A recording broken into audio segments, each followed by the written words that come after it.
Praise the Lord. தேவனுக்கு மகிமை உண்டாவதாக. ஆண்டவரும் இரட்சகருமாய் இருக்கிற இயேசு கிறிஸ்துவின் நாமத்தினாலே உங்கள் யாவரையும் இந்த கால வேளையில் வாழ்த்துகிறேன். இந்த நாளுக்கான தேவனுடைய வார்த்தை ஏசாயா எழுதின தீர்க்கதரிசன புஸ்தகம் 49வது அதிகாரம் 15வது வசனம். ஸ்திரீயானவள் தன் கற்பத்தின் பிள்ளைக்கு இறங்காமல் தன் பாலகனை மறப்பாளோ? அவர்கள் மறந்தாலும் நான் உன்னை மறப்பதில்லை.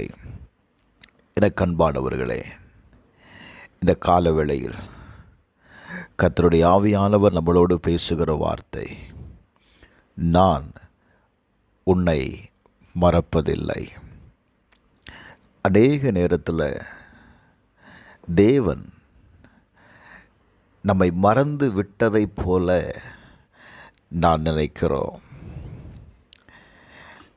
14வது வசனம் சொல்லுகிறது, கர்த்தர் என்னை கைவிட்டார், ஆண்டவர் என்னை மறந்தார் என்று சொல்லுகிறாள்.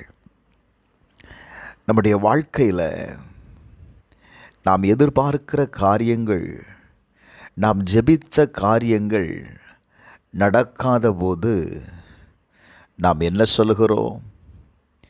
தேவன் என்னை மறந்து விட்டார் என்று சொல்லுகிறோம்.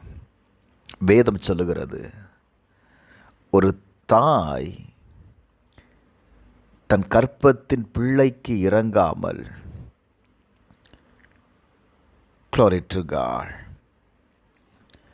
தன் பிள்ளையை மறப்பாளோ?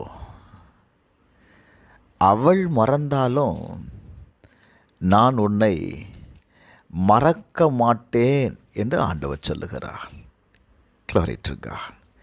தேவன் நம்மை ஒரு நாளும் மறப்பதில்லைங்க.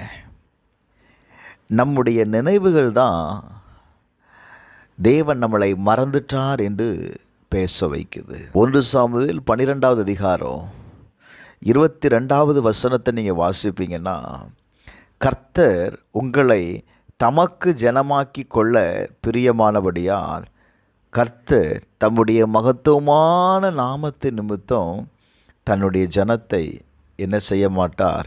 கைவிட மாட்டார். எங்க ஆண்டவர் நம்மை தமக்கு ஜனமாக்கி கொள்ள பிரியமானபடியால், நீங்களும் நானும் அவருடைய ஜனங்க. வேதம் சொல்லுகிறது, தம்முடைய ஜனத்தை ஆண்டவர் என்ன செய்ய மாட்டார்? கைவிட மாட்டார். அன்னைக்கு இஸ்ரவேல் ஜனங்களை அடிமைத்தனத்திலிருந்து அழைத்து கொண்டு வந்தவர் அவர்களை கைவிடலை.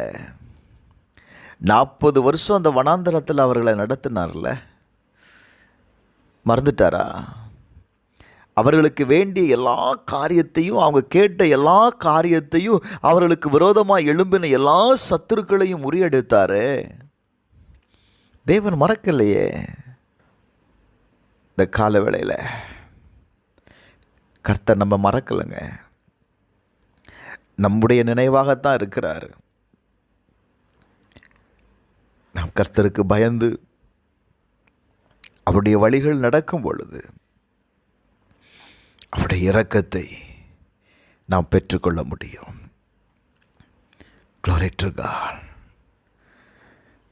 கர்த்தரை நம்பி இருக்கிற ஒருவனையும் அவர் கைவிட மாட்டார். இந்த காலவெல்லாம் சொல்லுகிற வார்த்தை என்ன தெரியுமா? என் கிருபை உன்னை விட்டு விலகாமலும் என் சமாதானத்தின் உடன்படிக்கை நிலைபெயராமலும் இருக்கும் என்று உன் பெயரில் மனதுருகிற கர்த்தர் சொல்லுகிறார். நம்ம எல்லாரும் ஜெபிப்போமா? எங்கள் பரலோக பிதாவே, இந்த கால வேளையில் உம்மை நோக்கி கூப்பிடுகிற எங்களுடைய வாழ்க்கையில் ஆண்டவரே, நீர் மறந்து விட்டீரோ என்று அங்கலாய்க்கிற நிலப்பா. எங்கள் காரியங்கள் எதிர்மறையாய் நடக்கிறதுனால தேவன் எங்களை மறந்து விட்டாரோ என்கிற உணர்வு வருகிறது. எங்களை கைவிட மாட்டேன்னு சொல்கிறீங்கப்பா. எங்களை மறக்க மாட்டேன்னு சொல்கிறீங்க. அந்த நல்ல வார்த்தைக்காக நன்றி. இந்த காலவெளியில் உம்மை நோக்கி கூப்பிடுகிற ஒவ்வொருவரையும் உம்முடைய பராமரிப்பில், உம்முடைய பாதுகாப்பில் என் ஜனங்கள் இருப்பார்களாக. இயேசுவின் நாமத்தில் பிதாவே, ஆமென்.